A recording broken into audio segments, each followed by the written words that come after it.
She's been there, done that, and now she's set for the big leap. On Duologue NXT, I discover how Sajan embodies the Dasha Bhuja, juggling many roles and acting them all with perfection.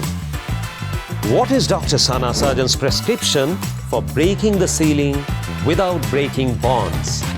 Let's dive in. This is Duologue NXT with me, Barun.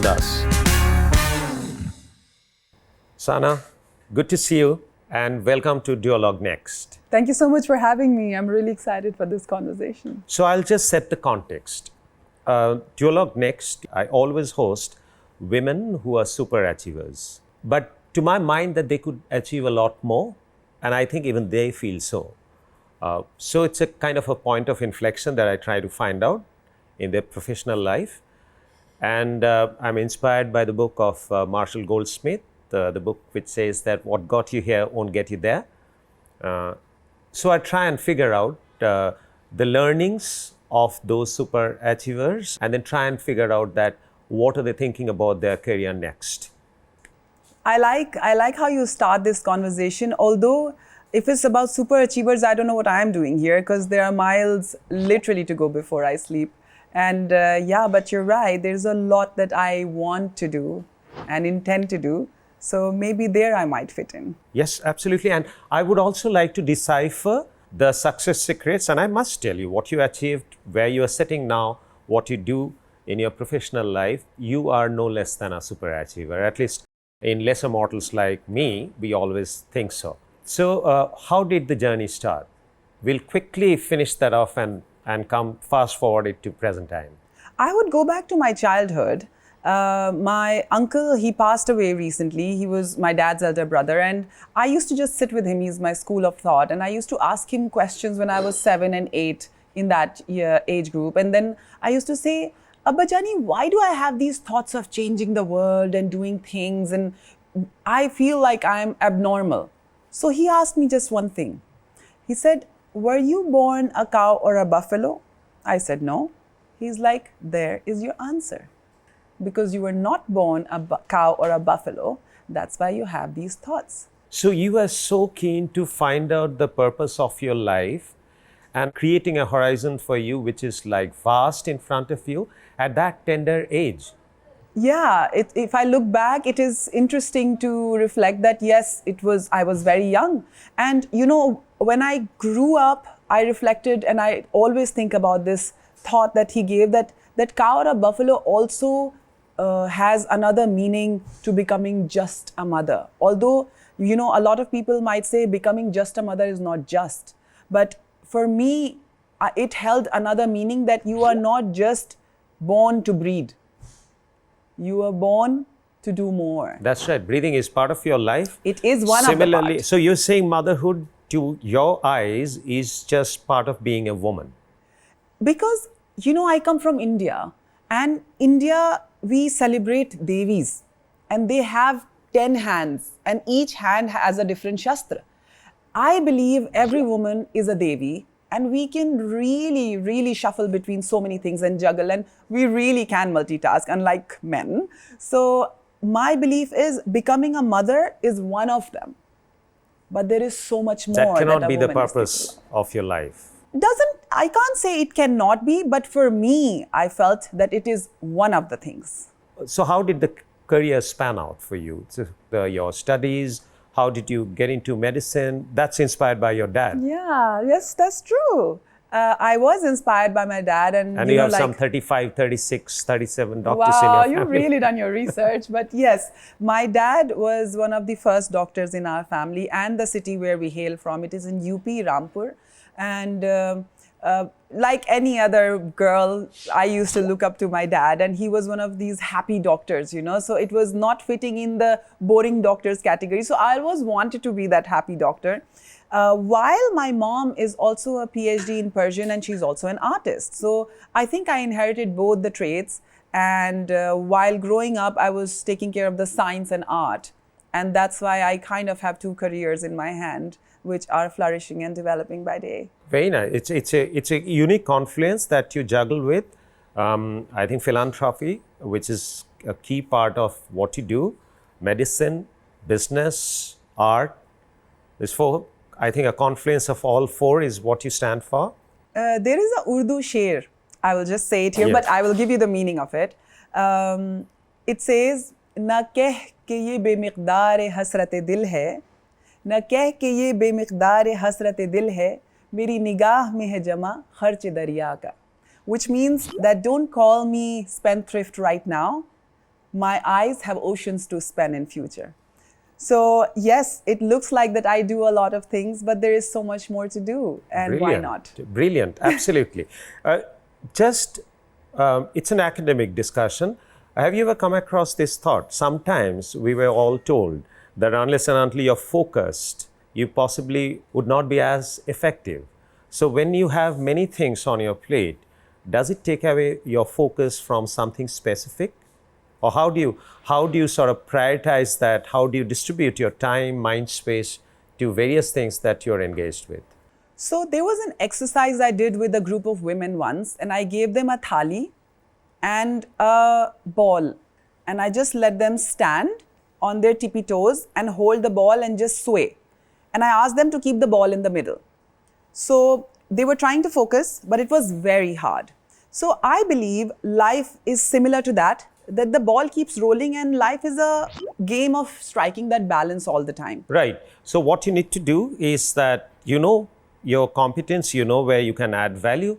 Then you have right people to do things. You have right team. I think For you sure. always emphasize on the biggest right asset of a leader would be the team. team. That's right. You Absolutely. find the right people who will be able to conduct your thought process the way you want, and then add on top of it to you.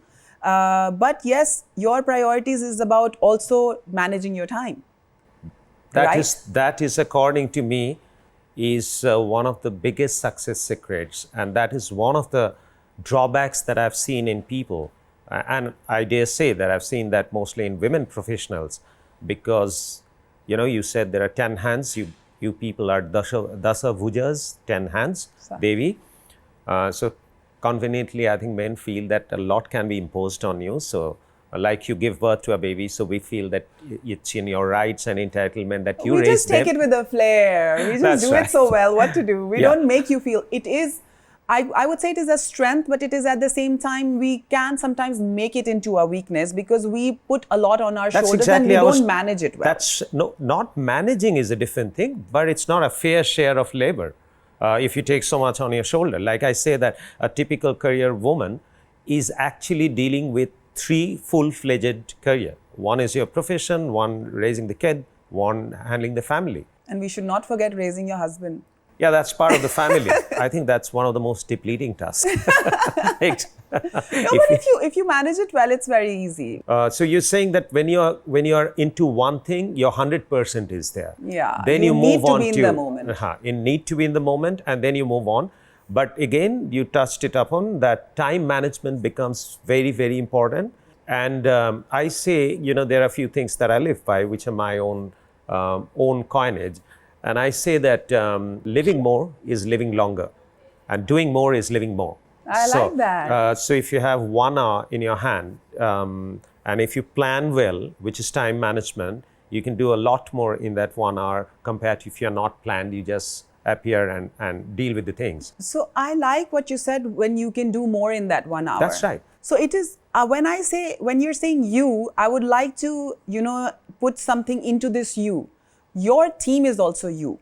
So when you bring in delegation along with time management, you are able to execute way more and more effectively. You sometimes are just born with the fire in you.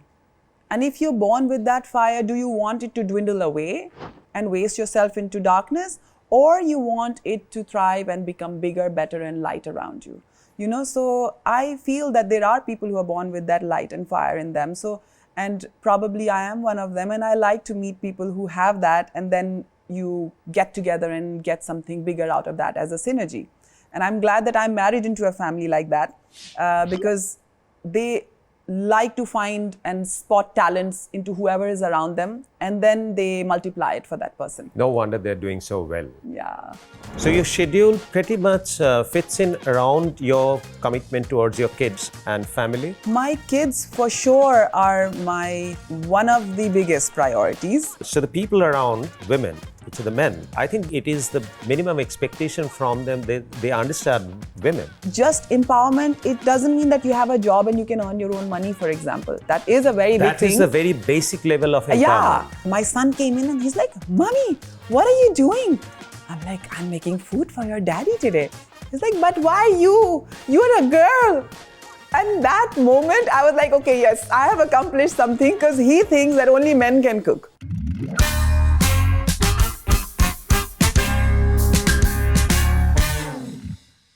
Now, so this restlessness of yours that you say, typically what's a day like for you? Typically, what is a day like? So I wake up early because I want to go wake up my kids for their school, get them ready. So there are 3 of them. So 2 boys, they're together. And then once they're ready and off to their breakfast table, I go to my daughter because she wakes up a little later, half an hour. And then I wake her up, put her on the breakfast table, send them off to school, come back to wake up my husband. And then we get ready. The 4th kid.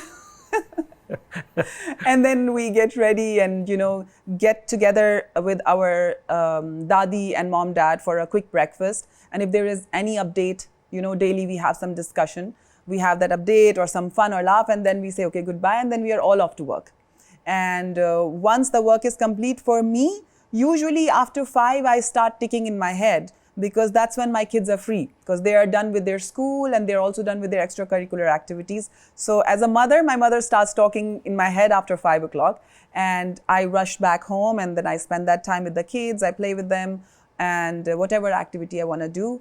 And by the time it's 7:30, Adil is about to come home. Usually he comes like 7:30. So that half an hour which we get, which is from 7:30 to 8, because kids sleep at 8, and I'm very army-like in my time. If this is to be done at this time, it is done. So we all respect that. We make sure that half an hour is real quality time with daddy and mommy and the kids, and they have a good time, and then they are off to sleep, and after that we are off to party.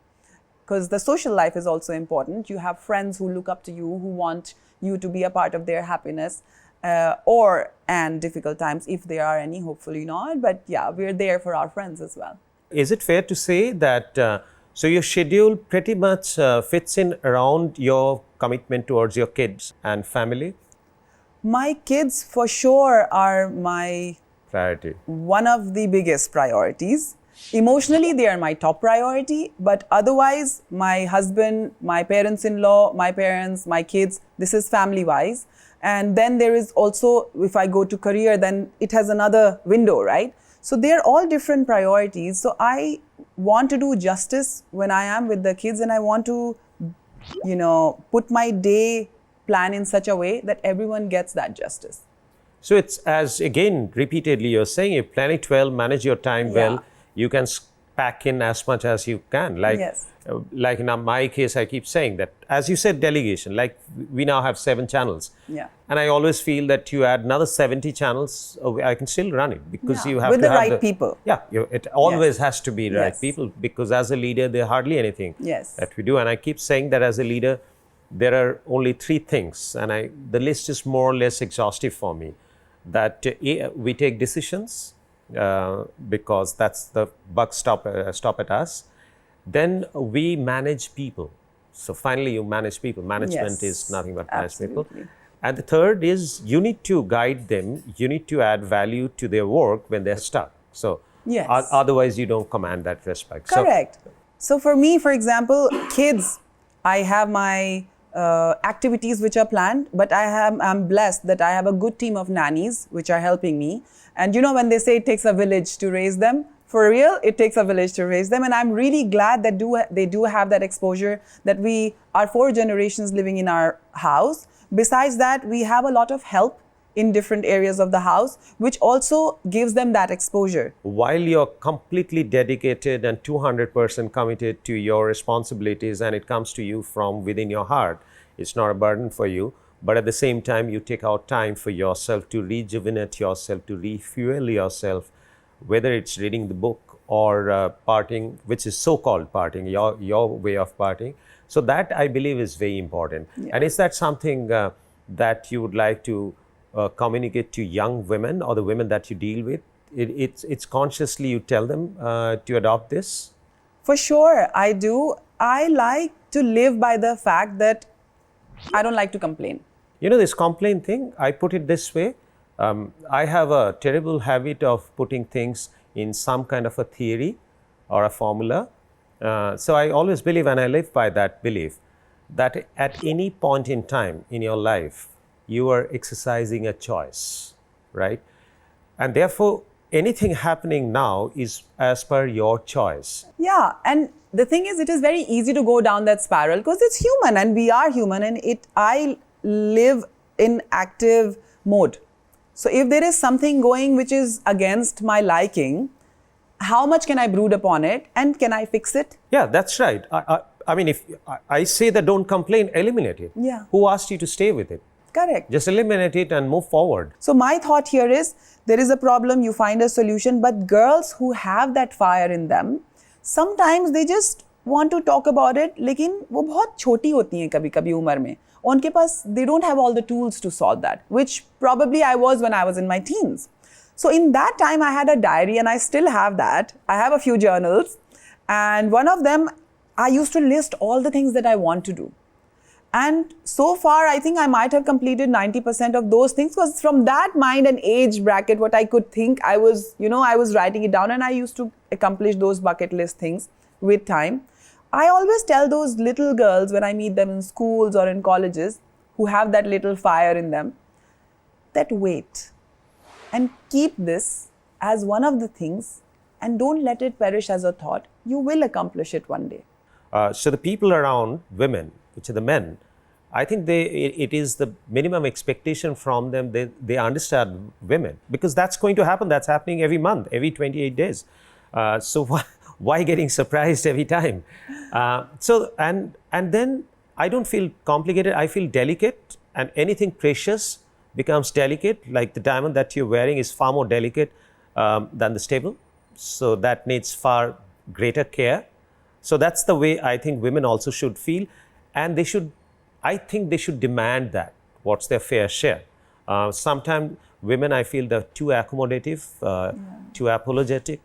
I don't think that they're doing good to themselves. I agree. This is a segment where we can look into. So certain women, which I am in together with, they are not coming in that segment. So these questions comes a lot with that part of the women, that, Sana, you keep talking about women empowerment. Look at us, we're all empowered women. But the thing is, we are not talking about you, girl. We're talking about a very large segment of women who do need empowerment. And empowerment comes in different shapes and sizes and faces. Just empowerment, it doesn't mean that you have a job and you can earn your own money, for example. That is a very big thing. That is a very basic level of empowerment. Yeah, but there is so much more and layers to it. Absolutely. The world's oldest democracy still doesn't have a woman head of states. So there's a lot to cover. Therefore, everybody needs to work on it.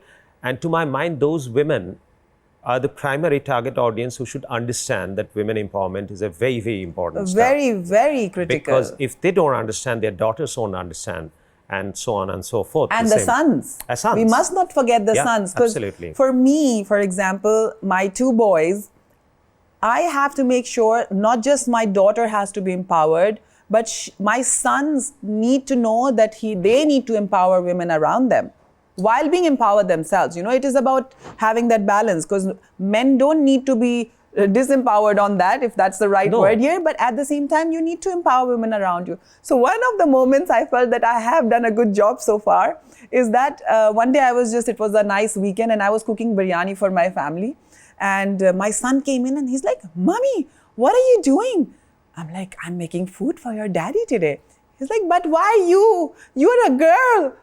And that moment, I was like, okay, yes, I have accomplished something, because he thinks that only men can cook. So this is a very contradictory thing to a general viewpoint of kids, where only mummies are seen cooking, even in advertisements and even in cartoons and their mindset. So that moment is when I felt that I am in the right direction. So with why my children. your cook at home is a guy? They are male, yeah. I often have a problem with the concept of tradition, because I believe that many things, if tradition has not evolved, that cannot be relevant today. The ones which need to evolve maybe with time. I would Certain traditions are very beautiful. So that's where it's very difficult to theorize. Then it comes subjectivity. Yeah. You're saying that certain, so which certain? Yeah. So I say that every tradition will need to evolve to be relevant today. Correct. I personally do not accept anything as tradition blindly, that you can't make me do that. That's true. Right. So I like now, that.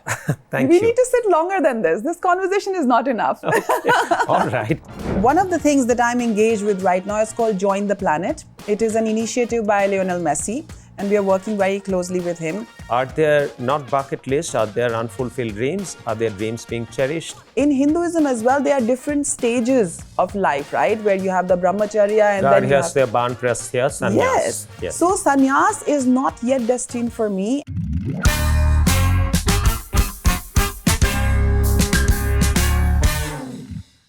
So now, coming back where you are now, and then where do you want to go?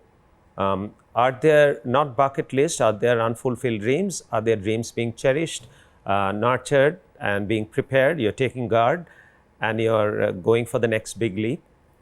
So I like where I stand today, because recently I've had a little time to be able to reflect on to what I have done in my life. But now I'm also looking at a very big, ocean to be covered, literally ocean, because it's just so vast, because now it's not just me, but also my family along with me. And in family, I'm supporting my father-in-law and emotionally supporting my mother-in-law, my husband, and my kids, who I have to bring them with the right values to make them right kind of human beings according to at least whatever knowledge I have, while making them successful and happy with themselves and content. It's such a challenging task, but it will come with time. At the same time, I am always a believer, wherever you stand in the moment, you need to have two emotions. One is contentment and one is ambition. So I'm very content with whatever I have achieved, if I have achieved anything, and I'm really looking forward to tomorrow. So I get it that the whole thing, the whole being of yours is very entangled with your family, with the people around. But anything that you want to do beyond that, any big leap that you wish to take beyond that? Yes, you're because right. the life is short, right? And You're with right. every passing day. Oh, it is so short. It's very just surprisingly short. And one of the things that I'm engaged with right now is called Join the Planet. It is an initiative by Lionel Messi, and we are working very closely with him. While he has initiated this, where we are clearing up the world of plastics and recycling them and creating memorabilia out of it, and also generating some money out of it and then reinvesting it into the people who are, NGOs around the world. So we've connected with the top kings or queens or the presidents and prime ministers of a few nations at the moment, so that they can cascade it towards the nation, whichever countries they are associated with. That's one of the biggest things that I'm really, really glad that I am, associated with, and I want it to become as big as possible, because plastic is something which is really one of the biggest pollutants, and It is something that's going to stay for really many years. Awareness is needed. So you have defined what you want. The gray area is that what you want to do for yourself as a professional. So you have taken the larger causes in your hand, the society at large, the family at large. But at the end of it, at the center of that concentric circle sits you. I'm sure that you'll figure that out very soon. Have you seen this movie, the Kung Fu Panda? Yep. Have you seen the third part of it? I think it's the third one. I haven't seen. Where he actually evolves into, when he goes into a yin yang and he's rotating, and then he becomes a ball of fire, which is like light. Yes. So that yin yang, and so I think it was 10 years ago where I was in a mental state of mind where I would have shaved my head and gone to Dharamsala. Just before you got married, right? Just before I got married. Yeah. And then Adil just came and swept me off that. And in that moment, I realized that in my head, I am already there. Because I was just, in those 15, 20 days, it was going to happen. I was really going to go, right? And then life literally happened, and now the babies and all the love and the work and everything is happening. So I told myself, I'm that monk who did not sell her Ferrari, right?